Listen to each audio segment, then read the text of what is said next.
What's up, ladies and gentlemen? Welcome back to another episode of Cage Talk. Today, I have a special guest with me, the Ultimate Fighter Season 8 winner. We have Efrain Escudero. How you doing, man? How's everything, buddy? It's going very good, man. We're actually here. We just got done with the workout. We're having a summer camp for kids, so we're in here pretty much just. There's a lot of kids here, so I told them, as you can see, I'm all sweaty, and it wasn't because of my practice, it's because of their practice. But other than that, it's going really good, man. Cool. Where are you located right now? I'm located in Phoenix, Arizona. Phoenix, Arizona. Cool, Yeah. man. Again, there's a couple of states, especially worldwide, that are, I think they're just secluded with fighters. I mean, Florida being like I think it's like South Florida. Then you have California. You got Albuquerque, New Mexico, and then you have Phoenix is getting popular too, right? We have, we have Brian Bader who won the Ultimate Fighter. We got Calvin Gaston who won the Ultimate Fighter. We got myself who won the Ultimate Fighter. We got Cain Velasquez who was a world champ. We have Damn. Benson Henderson who was a world champ. We got Henry Cejudo who was a world champ. You got Dominic Cruz who was a world champ. So Arizona's making some beasts. Yeah, definitely. That's a hell. How long have you been in that gym? This gym, I'm one of the head wrestling coaches here. I've been Okay. here for 2 years now, going in about 2 years. As you guys can tell, you guys see right here in the background, that's a big poster for me. That's the same one that was on the Ultimate Fighter season 2 when I was the head coach for it. So they let us keep some memorabilia. So that's one of the things I brought. So Cool. What other memorabilia do you have? Because that's something I don't think I've ever discussed on this channel. Was like just like stuff that you have. I know I had Jamie Bonner on the show, and he sent me his last walkout shirt, which is pretty cool and stuff like that. So he was talking about he has a couple of like action figurines that he has and stuff like that. He's like, yeah, they're all in the attic and stuff. But do you have anything like crazy? yeah, my mom's house, at my mom's house back when I was in high school, I Thurmanton. I went to a state tournament in Cal State Fullerton when I was Okay. so I went up there, and I was a sophomore, about to be a junior. I was kind of getting into the UFC. We didn't really know anything about the UFC at that time. It was back in like Mhm. 2002, 2003, and then all of a sudden, some guy walks in, and everybody's like, "Oh my god, oh my god!" And now I'm like, "Who is that?" Once again, I didn't know the UFC. Mhm. So I went up to him and I was like, "Hey, everybody's getting an autograph." So I put a piece of tape, like the little tape that you put, like the white tape, Uh-huh. my first place trophy, and he signed it. Later on, I come to find out that I got Ken Shamrock's signature on my Oh, first place cool. trophy. That's I awesome. didn't know at the I didn't know at the time, but then yeah, it was Ken Shamrock at the time. Uh, and it was pretty. I still have the trophy, so every time I go down to my Nice. house, that is my first trophy, UFC first autograph, not even knowing who it was, not knowing anything, and it was on my first place trophy. Damn, that's cool. Again, Ken Shamrock. It's like I try to, especially as the sport gets older and older, and it's still a fast growing sport. A lot of these fighters that started from back in the day, like a lot of people don't recognize them or might not even know who they are, especially. And that's one thing I do like doing on my channel is that hey, you might not know this fighter. I know the fighter. The person that's watching this video might not, but they'll go back later on and be like, oh shit, like hey, that guy was actually a really like he's a badass or he like this and this. And I think that's the cool thing because again, one of my favorite fighters back in the day was Chris Lytle. Again, he was really versatile, could do Yeah, everything, and a lot. Again, I think he was really underrated back in the day. And now you look at him like, man, Chris Lytle could have hang with the people now, but it's different evolution of fighters now. yeah, I 100% agree with that. And back in the day, the Tito's and Chuck Liddell's wars, the Randy Couture's, Yep. all these the just those back days, the brawlers. You get these crazy freak athletes, man. They're scary out there right now. I think Marcus Davis. I had him on the show, and I think he explained it the best to me. He was saying, "Hey, yeah, you have every year, every almost era, you have an evolution of a fighter. So at first it was, jiu-jitsu with Royce Gracie. Then we went to wrestler. Then we went to, at one point the sport was all about stand-up. It was, the knockout kings, Chuck Liddell's. And then it transferred into what we have now, which is like the most athletic athlete, on like look at John Jones, like he could do anything. Like stand up, he has no problem. Ground game, he has no problem. Like it's just an evolution of fighters. It's which is nuts how crazy the sport has evolved. Yeah, and not only that, back in the day it was a physical sport. Back in the day it was I'm gonna be out there and brawling. Now, cameras, lights, pressure, people on the outside, family members, scaredness, that in itself plays a big role. And I don't think a lot of people actually sit down and understand that it is a mental game now, Yeah. because not the best physical person wins sometimes. It's the guy that who was there ready to take a fight. Yeah, because you know what? It's not about who's the better fighter. It's who's the better fighter that day, right? That's what Yep. it is. And Yep. it's crazy just to think about that. But again, the sport itself, to me, I still like watching the old school fights. Like not in the old school fights, but the early 2000s, like the Chuck Liddell versus like Randy Couture fights. To me, I don't know. I guess that's when I started watching like MMA and getting into the sport. So maybe that's why I still kind of gravitate towards those fights. And don't get me wrong, there's great fighters. It's just I feel like there's so many weight classes now. Like I don't even, and now there's like, man, there's a UFC I think someone said it on the internet. It's like I think every until like August, I think there's a pay-per-view event every weekend. Like that's nuts. Like Yeah. back in the day, it was like almost like a WWE like once a month. That's all you got, and everyone was fighting on that card. It was awesome. But like he's like, but like it's wild to think about that. And like now it's so many fighters. It's hard to kind of follow up and kind of keep up with everyone. And the UFC is a business. You got to think about it a perspective.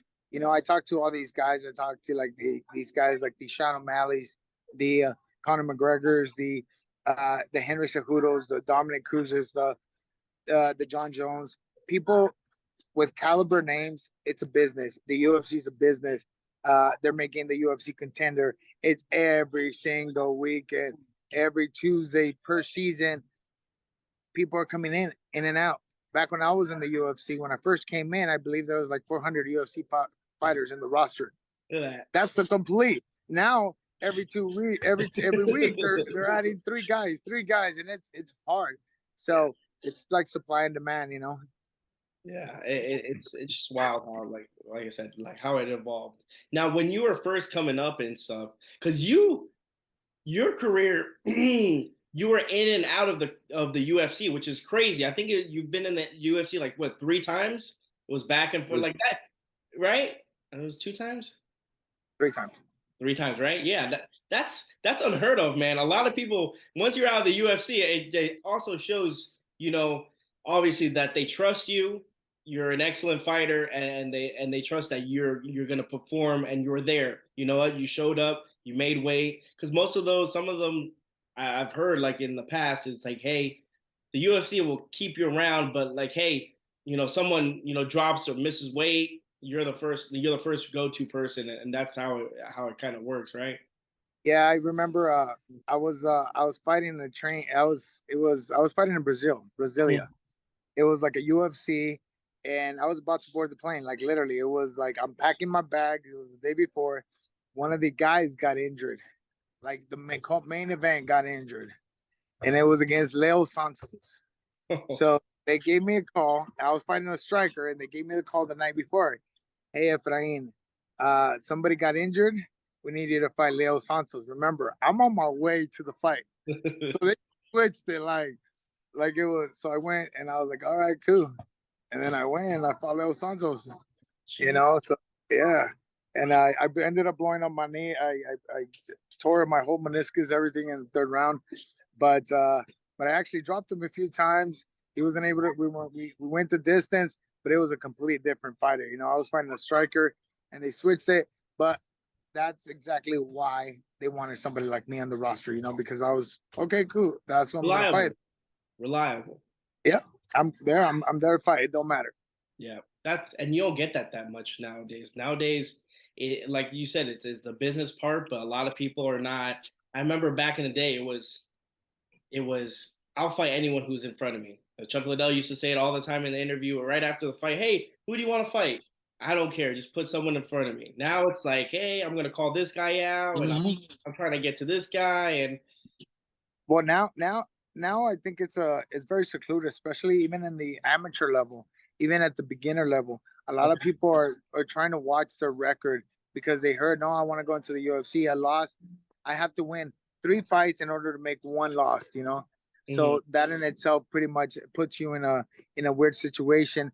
Like for example, when I would first started my career in 2005, we were the ones where all our medicals and our mouthpiece, and here's our cup, and we were at the weigh-ins like, hey, if somebody doesn't make weight, we're Yeah. ready. Here we Yeah, that's how it started. I went 7-0 in 3 months. That in itself says a lot Damn. professionally. Yeah. Wow, that's wild. And it was it something that was there a fighter in particular that you saw that you're like, man, I kind of idolize him. I want to be like this. Is there anyone that kind of resembled your style and shit or no? So so during that time when I first started, I used to Mhm, call myself Matador mhm. and Matador. So that was my fight name. One of the biggest things for me was I was a college student. I was a college wrestler. I focused a lot on wrestling. That was my whole life. I just wrestle. I was always in shape. I was ready to always go.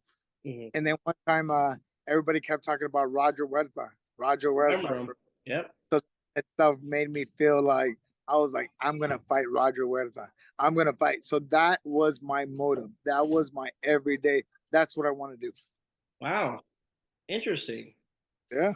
Well, yeah, he had a somewhat decent career in the UFC as well, and then he kind of Yeah, he yeah, he had a decent career, and then my one of my old teammates, Benson Henderson, had to go put a stop sign for me. yeah. Now talking about, once you got to, to the fighting aspect of it, like, did you want to, was that your end goal was to get to the UFC, or was it just something you were just trying out? Because some people, especially, the older fighters, were something where like, hey, I just wanted to do it just to see how it was. And then they ended up, compared to nowadays, like now you can make a career. Not that you couldn't make money back in the day, but now it's something like a little bit more solidified. Back in the day, it was to me, I wanted to be the best at anything. It didn't matter what I was doing. I wanted to be the best. My coach would always tell me, you know what the difference between first and second is? 1 foot at the podium. Skills are the Yeah. same, but it's only a 1 foot. Who wants some more? You guys are the same, but it's literally who wants some more. Yeah. You guys are made it to first and second. You guys are equally as tough. All it is who wants some more. That's it. So that in itself. So every time I went into a fight, that was my mentality all the time. Who wants it more? When I went on to the Ultimate Fighter, obviously I had a purpose behind it, you know, uh, but it was with that in itself. It was like you're not gonna beat me. You're not gonna beat me on national television. I remember I was fighting Shane, one of BJ's Penn's guys, and I was on the sidelines literally after first round. And I don't know if you guys know, but in the Ultimate Fighter, you get paid a flat fee to fight every time you fight. But if you submit them or finish the fight, if you finish the fight, Hmm. sorry about that.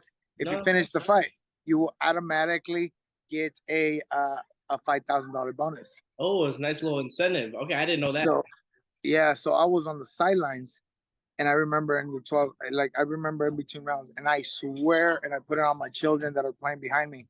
I remember telling myself, my you have to pay rent. You have to pay rent. I was such a broke college student.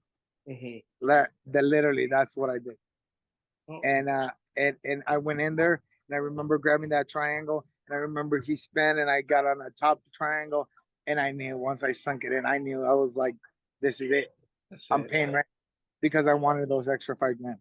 Nice, nice. I mean, hey, incentive and motivation gets you far. And Yeah. obviously, you won the Ultimate Fighter. That's in and itself a cool thing to pass down, tell your children and stuff that hey, especially now we're I think we're on like season like 29 or something. It's Yeah. like that's nuts, man. That is wild just to think about that. Just like, and yours kind of comes full circle, right? I mean, like you said, you won the Ultimate Fighter, and then after you won the Ultimate Fighter, and then you ended up being a coach. I think that's something really really cool. Um, talk about the obviously the difference maybe within like the production of season 8 of you being in the house. Talk a little bit about being in the house and then being a coach because that's cool, man. Um, being a coach was amazing. Uh, hold on real quick. Yeah, it's fine, man. About that, so one being a coach was amazing. Well, the reason why I say it was amazing was because you get to know a little bit of different fighters. You get into their heads. Obviously, once you're a participant, there's pressure on you all day, every day. You're training. The coaches are doing this. You're running around. You're completely put in a different position. Now you're as a coach. You're as a leader. You're as somebody that they depend on. When something goes wrong, you're the only thing they got to the outside world. Mm. So I pretty much took Minotauro Noguera's advice, and his advice was, uh, be a leader, be allow them to taste the outside world while still pushing them to their max. So I literally every single day when they were gonna fight, oh, because they were from Latin America, right? So Mm-hmm. your food. What do you want to eat before after your weigh-ins? Oh, I want like in and out. I want burgers. I want pasta. I want something. So I would bring them that every single time somebody would weigh in. Um, so that in itself really helped me out in the transition from coach to instructor. Did it help you grow as a fighter as well, being on the other side, or no, not really? Yes, it helped me. It literally evolved me. It got the passion for me to be a coach, and that's why I'm a coach here today. Nice, nice. And that's And something cool. What's up? I got, trust me, I got a lot of fans. I got amazing fans. You want to see even how? Look at my fans. You want to see my? Let's see it, man. Yeah, What's up? yeah. So they're watching the interview live. That's awesome, but that's great that you could, after you're done with the sport, still give back, and that's really, really. I think it's something really important that that I think one thing the UFC is doing, if a fighter's not, trying to, be a coach or, have that positivity, at least help them with the sport itself, like how like we talked about Dominic Cruz as being a commentator and Michael Bisping being involved in the UFC. I think that's something really, really neat and really cool to see because some of these fighters struggle with, once they're done fighting, like who are they? What are they? Like they don't know what's their purpose after fighting. I think it's really, really important not only to have that aspect of, hey, yeah, this was me back in the day. How do I separate, fighter and then what I'm doing now in day to day like activities and stuff. So the fact that you found it, man. Yeah, no, and you're right. Some of these fighters, back in the day, is like, oh, that's all I know. Yeah. What do I do now? Right now I have a great career. I'm the operations manager for a very big security company. I'm opening up my own company that allows to train security guards how to de-escalate situations and how to handle situations correctly. Because, but that's my outlet. I love teaching. I love coaching. I want people to go back to their home. I want them to have the ability to protect themselves, feel confident about themselves, and it starts with kids like the ones I just showed you guys at that age, and then especially nowadays, there's shootings everywhere. There's like mass shootings. People, guys, there's got to be something. We as like there's no like gun rights, no gun controls. No, we have to give something positive. Yep. We have to change this. We have to change the dynamic. You know, oh, we should control guns. Don't try to control guns. It doesn't. Everybody's gonna get them. The bad people are always gonna get them. What you need 100%. what you need to do is figure out how do we change our youth to be able to stand up to bullies, to be able to have that self confidence, to not break under pressure, to know that it is okay to one day have a bad day. Yep. It is. Yeah, it is okay. That's 100%. I think that's something that, like I said, from starting very very young, that's something it's a topic. I have two boys. I have a 6 year old and a 2 year old, and I think eventually I want to put the 6 year old into jujitsu and stuff. Start getting him to do that because let me tell you, like the minute and it happens in society, I think kids are a little bit softer now. Like anytime anything goes wrong, he like kind of breaks down. But jujitsu kind of makes you, hey, you're gonna lose, you're gonna win, but sometimes you're gonna get your ass kicked. You're just gonna have to figure out a way to get out of that. And I think that's a really good thing to teach kids. Too, and I see it. I see it with everybody. How many times have a kid get mad at a video game and now he's throwing and breaking stuff? Yep. What are we doing? Yeah. Like what are we doing as parents? My parents, my parents whoop my butt if I ever threw a or control or if I ever even threw a tantrum. Yep. Raise my voice. Oof. And they didn't have the ability. They didn't even have to hit me. They just gave me that dare stare.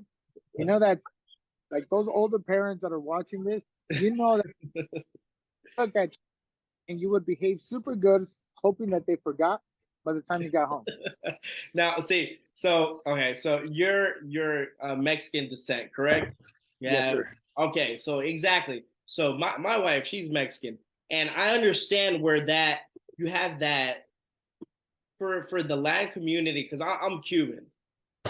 We are raised differently, but the parent and the way they're structured, it's very similar to like Mexicans and how they raise their children, especially what we call like the old school Mexican way, where like the parents, you ain't raising your voice at your mom, you're not yelling at your dad. Oh, you'll if you're not here by a certain time, you're gonna get your ass kicked.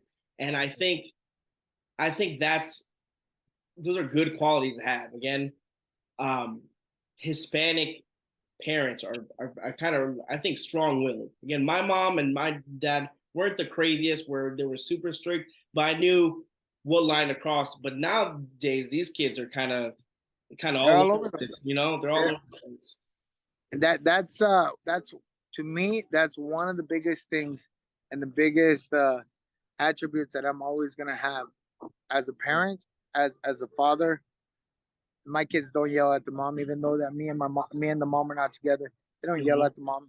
They Yeah, don't don't disrespect the disrespect mom. her. Yep. You don't disrespect her. I don't talk bad about the moms. She doesn't talk bad about you, and that's it. That's it. Well, I don't know, maybe she does. I don't know. But that's how it should be. That's how it should be. Oh, And then eventually I want to pass that on to my kids, and that's what it comes down to. So guys, for all you guys listening to this, it is okay to have a bad day. It is okay to lose. Guys, I'm a professional fighter. I'm a professional fighter. I've been part of this MMA world for a very very long time. I have had a very successful career. But guess what, guys? I've lost over and over again. I beat myself so hard. I and I'm gonna tell you guys this. I'm gonna tell you this. Maybe you can tell the other guys. What we count down time instead of making time count. The reason why I say that is you don't really value an hour, right? You say you got an hour for the next interview. You're kind of like, whatever, right? uh-huh. How many like I base my whole life on 1 hour, my whole career in 1 hour, my whole everything that I work for in 1 hour. Why? How many fights do we typically have a year when we fight in the UFC? Maybe around three. 3 or 4, right? I say 3 or 4. So 3 or 4. So now let's say we go four, Uh-huh. 4 fight. That's 15 minutes of fight, right? Yeah. 15 minutes of fight times 4. Yep. I'm That's not one doing hour. that right now. Yeah. I was like, go ahead. That's 60 minutes. Mm-hmm. So what I base 1 hour, my whole life, my career, my future, my depression, my stress, my everything. Guys, I wanted to quit. I was in depression. I beat myself down so much. I like I was down. I was overweight. I didn't want to do nothing. All because of that 1 hour. So don't make that 1 hour. Don't waste that time. Remember, some people value 1 hour for everything, and some of us take it for granted. So take that 1 hour, whatever you're doing, and do it the best that you can. Obviously, for that 1 hour, there is hundreds and hundreds of hours behind that 1 hour, but it all but our time is based on 1 hour in itself. That's pretty good, man. That's pretty good. I'm gonna use that as a clip, man. I'm just saying. That was really good. I appreciate that. And that's something maybe someone can get as a perspective, and they use that throughout their training or whatever. I mean, that's really wise words. Thank you, man. Thank you for that. Not a problem, man. All right. Before I let you go, man, I need to know toughest fight and toughest place that you fought. Toughest fight. I would say Philippe Nover. Okay. Philippe Nover. That was the most pressure that I've ever had in my mind. So biggest thing that I always take from that is we were training partners together on the show, so he knew what I had. He knew exactly what we were doing. Yeah. So that in itself really hurt me, and that really when I was in there fighting him, I remember he hit like a truck. I remember he had a good jiu-jitsu. So that in itself, and then the big stage. You have never fought in the UFC until you put that much pressure. That the one when you are done, whoever wins, it's a UFC contract. Just imagine how much pressure that puts in you. The cameras, my college professors were there. Like everybody was there. Like I got them tickets. Like it was so intense. So that in itself was very hard in itself. How was that preparation then? If he knew you knew him, you guys were on the same team and stuff. Going into that, where was your mindset before the fight? Like, do you get into a certain space? Is there a certain technique or something that you do throughout every fight, or is it kind of just? It's the same, man. I study myself, and I say myself, how do I do it? And I get good at that. Short because that's your game plan. I go and I study myself. That I got the other guy's game plan. That's it. If he's a good athlete, and if his coaches are good, that's what they're gonna do. Oh, he's not very good at wrestling. Oh, he's not very good at his guard. He's not very good at this. That's what I want to have. So that in itself, I get good at those. And eventually I continue to build. And that's how I build and build and build. Nice, man. Nice. Now, looking back, what was from your career, what was your most memorable moment? Something that you can look back that maybe you talk about with your kids, you always bring up as like maybe a story time or something like that. What would it be?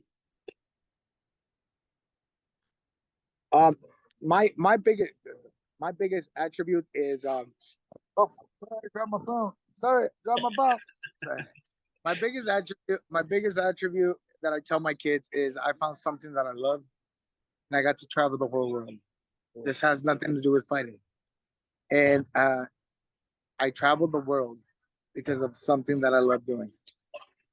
I found a passion, and I just stuck to it. Nice. Guys, I'm going to Paris in 2 weeks. That in itself says a lot, I get to travel the world. Nice. Are you still active right now fighting? Are you still active fighting right now or no? Yeah, right? Yeah, I'm fighting in 2 weeks. Whew. I'm fighting on the 23rd. That's why I'm all sweating, cutting weight, man. What's the weight class you fighting in? You fighting at 170. All right. Well, man, like I said, hopefully, like I said, we'll have you back on the show, and hopefully we can talk about your victory, man. Is there anything you want to say to anyone that's an up and coming fighter, maybe an amateur fighter ready to go pro, or just someone who's starting off getting into mixed martial arts? Is anything that you maybe advice that you back in the day that you would say that you what I would tell everybody is don't cut corners.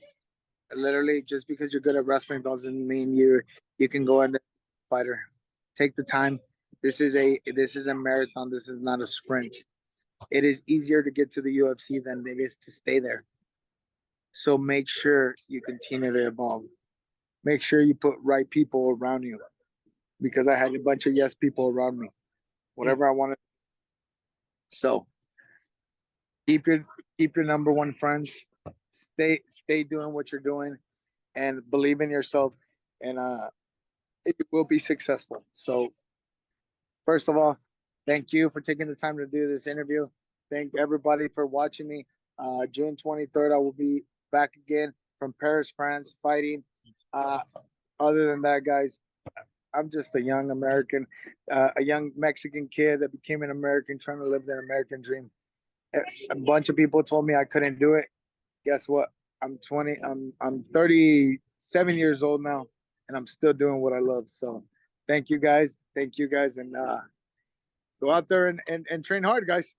That's awesome, man. Like I said, I appreciate the blood, sweat, and tears, in the octagon. Hopefully, like I said, you get that victory. Like I said, I was always a fan. You've been always a fan favorite. It's always fun to watch you in the octagon. It hasn't been like a boring fight that I've seen you in, man.